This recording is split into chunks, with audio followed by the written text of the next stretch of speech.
Outdate പറഞ്ഞോളൂ. Sir, കഴിഞ്ഞ ഗവൺമെന്റിന്റെ സമയത്ത് അവിടെയുള്ള ആളുകൾ സ്ഥിരമായി പറഞ്ഞുകൊണ്ടിരുന്ന ഒരു കാര്യമാണ് ഈ നോളജ് ഇക്കോണമിയാണ് കേരളത്തിൽ കൊണ്ടുവരാൻ പോകുന്നതെന്ന്. അഭിമാനത്തോടു കൂടിയാണ് കഴിഞ്ഞ ഗവൺമെന്റ് അത് നയമായിട്ട് അവതരിപ്പിച്ചിരുന്നത്. ഇത്ര പെട്ടെന്ന് നോളജ് ഇക്കോണമി എന്ന് പറയുന്ന വാക്ക് നിങ്ങൾക്ക് ചവർത്തിയായി മാറിയോ? അത് ഞാൻ പറഞ്ഞില്ലല്ലോ. അത് ഞാൻ പറയണത് ശ്രദ്ധിക്കാത്തോണ്ടാ. ഒരു വർഷത്തേക്കുള്ള ബഡ്ജറ്റിനെ കുറിച്ചാണ് ചർച്ച ചെയ്യുന്നത്.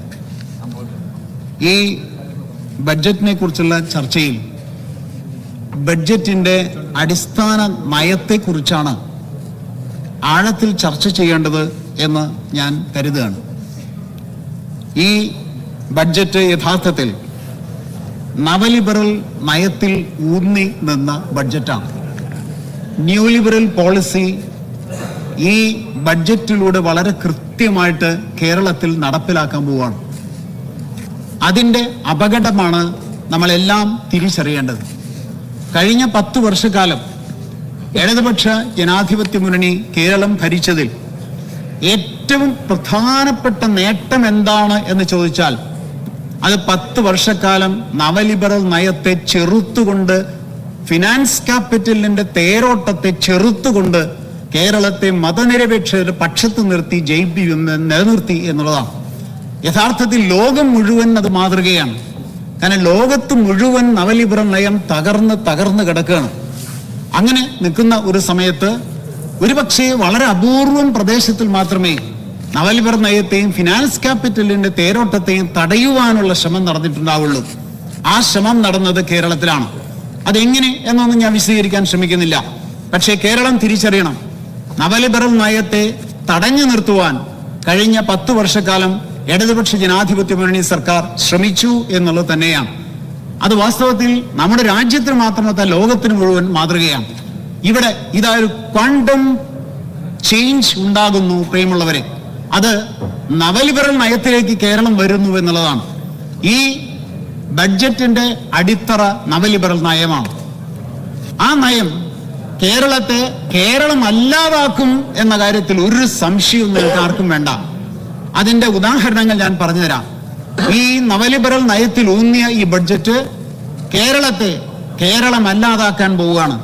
കേരളത്തെ നവലിബറൽ യുക്തിയിലേക്ക് നയിക്കുകയാണ് എന്ന് പറഞ്ഞതിന്റെ അർത്ഥം, ഈ നവലിബറൽ യുക്തിയെ മുതലാളിത്ത ലോകം തന്നെ തള്ളിക്കളഞ്ഞിരിക്കുന്നു എന്ന് ബഹുമാനപ്പെട്ട മുഖ്യമന്ത്രി ഈ ബഡ്ജറ്റ് തയ്യാറാക്കിയവർ അറിഞ്ഞിട്ടുണ്ടോ എന്നറിയില്ല.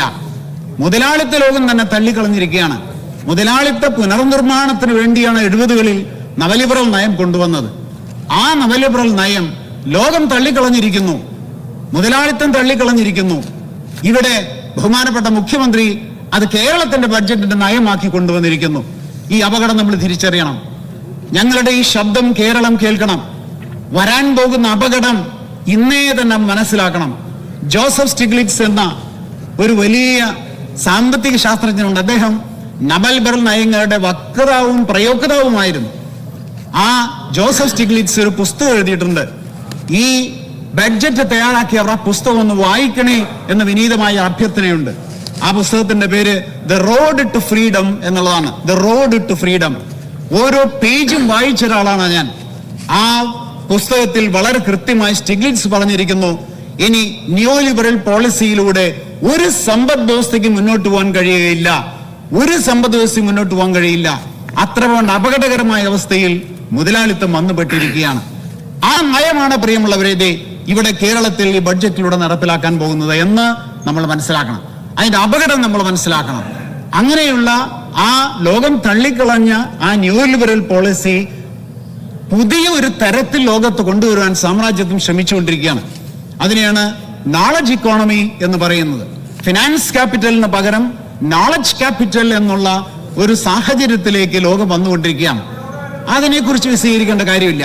പക്ഷേ ഇവിടെ ന്യൂ ലിബറൽ പോളിസിയെ ലോകം തള്ളിക്കളഞ്ഞിട്ടുണ്ട്. ഔട്ട്ഡേറ്റഡ് ആണ് ബഹുമാനപ്പെട്ട മുഖ്യമന്ത്രിയുടെ ഈ ബഡ്ജറ്റിന്റെ പിന്നിലുള്ള നയം എന്ന് എനിക്ക് സമയമില്ല, ഇത് കഴിഞ്ഞിട്ടാവാം. അപ്പൊ അതുകൊണ്ട് ഔട്ട്ഡേറ്റ് പറഞ്ഞോളൂ. സർ, കഴിഞ്ഞ ഗവൺമെന്റിന്റെ സമയത്ത് അവിടെയുള്ള ആളുകൾ സ്ഥിരമായി പറഞ്ഞുകൊണ്ടിരുന്ന ഒരു കാര്യമാണ് ഈ നോളജ് ഇക്കോണമിയാണ് കേരളത്തിൽ കൊണ്ടുവരാൻ പോകുന്നതെന്ന്. അഭിമാനത്തോടു കൂടിയാണ് കഴിഞ്ഞ ഗവൺമെന്റ് അത് നയമായിട്ട് അവതരിപ്പിച്ചിരുന്നത്. ഇത്ര പെട്ടെന്ന് നോളജ് ഇക്കോണമി എന്ന് പറയുന്ന വാക്ക് നിങ്ങൾക്ക് ചവർത്തിയായി മാറിയോ? അത് ഞാൻ പറഞ്ഞില്ലല്ലോ. അത് ഞാൻ പറയണത് ശ്രദ്ധിക്കാത്തോണ്ടാ. ലോകം ഞാൻ പറഞ്ഞ് ശ്രദ്ധിക്കാത്തോണ്ടാ, അങ്ങ് ശ്രദ്ധിക്കാത്തോണ്ടാ. ലോകം, ഞാൻ ഇവിടെ സമയം തീരുമാനിച്ച മണിക്കൂറുകൾ പറയാം. ലോകത്തെ നിയോലിബറൽ, ഞാൻ പറഞ്ഞേക്കൂ, ലോകത്തെ നിയോലിബറൽ പോളിസി തകർന്നു കിടക്കുമ്പോൾ, മുതലാളിത്തത്തിന് അതുമായി മുന്നോട്ട് പോകാൻ പറ്റാതെ വരുമ്പോൾ അവർ പുതിയൊരു ലോകത്തെക്കുറിച്ച് ആലോചിക്കുന്നു. അത് നോളജ് ഇക്കോണമിയാണ് എന്നുമ്പോൾ ആ നോളജ് ഇക്കോണമിയിൽ ഞാൻ പറയണ കേൾക്കൂ, നോളജ് ക്യാപിറ്റൽ ആണ് അവിടെ ചൂഷണത്തിന് ഉപയോഗിക്കുന്നത്. കേൾക്കുണ്ടോ? നോളജ് ക്യാപിറ്റൽ ആണ് ചൂഷണം. പക്ഷേ കേരളത്തിൽ ഇടതുപക്ഷ ജനാധിപത്യ മുന്നണി നവകേരള എന്ന സങ്കല്പത്തിലൂടെ ഇവിടെ വളർത്തിപ്പിച്ചത് ജ്ഞാനകേരളം, നവകേരളത്തിന്റെ ജ്ഞാന സമൂഹമാണ്. ജ്ഞാന സമൂഹം എന്ന് പറയുന്നത് അറിവിന്റെ സാർവത്രികവൽക്കരണമാണ്. നോളജ് ക്യാപിറ്റൽ എന്ന് പറയുന്നത് അറിവിന്റെ കേന്ദ്രീകരണമാണ്, കുത്തകവൽക്കരണമാണ്. അങ്ങേക്ക് മനസ്സിലായിട്ടോ ഞാൻ പറഞ്ഞത്? ഇത് മനസ്സിലായോ? ആ വിഷയം അതാണ്, അവിടെയാണത് വ്യത്യാസം. ഇടതുപക്ഷ ജനാധിപത്യം വേണ്ടി എന്താണ് അവിടെ ചെയ്തിരുന്നത് എന്നിന്നും പറയുന്നില്ല. ഒന്ന് രണ്ട് കാര്യങ്ങളൊക്കെ ശ്രീ മാത്യു കോൾ നടൻ പറഞ്ഞതൊക്കെ നമ്മൾ കേട്ടു. അത് വിട്ട് അതിനപ്പുറത്ത് ഞാൻ പറഞ്ഞു കേൾക്കൂ കുറച്ചു നേരെങ്കിലും.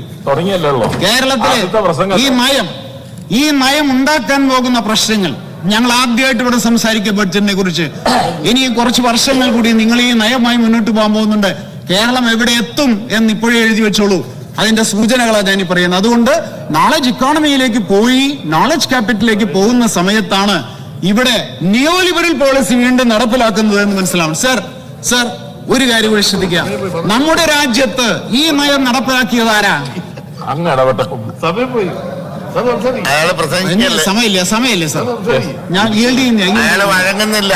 നമ്മുടെ രാജ്യത്ത് ഞാൻ പറയാക്കൂ, നമ്മുടെ രാജ്യത്ത് ഈ നയം നടപ്പിലാക്കിയത് ആരാണ്? ഇന്ത്യൻ നാഷണൽ കോൺഗ്രസ് ആണ്. 1991 ഇന്ത്യയിൽ നിയോലിബറൽ പോളിസി നടപ്പിലാക്കിയ ഇന്ത്യൻ നാഷണൽ കോൺഗ്രസ് ആണ്. അന്ന് മുതൽ കോൺഗ്രസിന്റെ ഗ്രാഫ് എങ്ങോട്ടാണെന്ന് ഒന്ന് പ്രിയപ്പെട്ട കോൺഗ്രസ്സുകാർ പറയൂ. ഗ്രാഫ് കീഴോട്ടാ. അന്ന് മുതൽ BJPയുടെ ഗ്രാഫ് മുകളിലോട്ടാ. PM ശ്രീ ഒപ്പിടാനുള്ള അവസരം ഉണ്ടാക്കിയതും PM ശ്രീ എന്ന ആശയം തന്നെ ഈ നാട്ടിൽ ഉണ്ടാക്കാനുള്ള ശ്രമം നടത്തിയതും 91 നവലിബറൽ സാമ്പത്തിക നയങ്ങൾ രാജ്യത്ത് തുടങ്ങിയതാണ് എന്ന് മനസ്സിലാക്കണം നിങ്ങൾ. നവലിബറൽ സാമ്പത്തിക നയങ്ങൾ ഫാസിസത്തെ വളർത്തും എന്ന് സമയമുണ്ടെങ്കിൽ ഞാൻ പറഞ്ഞുതരാം. ആ നിയോലിബറൽ പോളിസി ഇന്ത്യയിൽ നടപ്പിലാക്കി അന്ന് മുതൽ BJPയുടെ ഗ്രാഫ് മുകളിലോട്ടാ. നിങ്ങൾ ഇന്ന് നവലിബറൽ സാമ്പത്തിക നയത്തെ എതിർത്താൽ മാത്രമേ BJPയെ മറിച്ച് അവിടെ കേന്ദ്രത്തിൽ അധികാരത്തിൽ വരാൻ കഴിയുകയുള്ളൂ. ഒരു സംശയവും ആർക്കും വേണ്ട. സർ ഞാൻ പറയുന്നത് കേൾക്കൂ. ഒരു അക്കാഡമിക് കാര്യമാണ് പറയണത്, അത് കേട്ടൂടെ?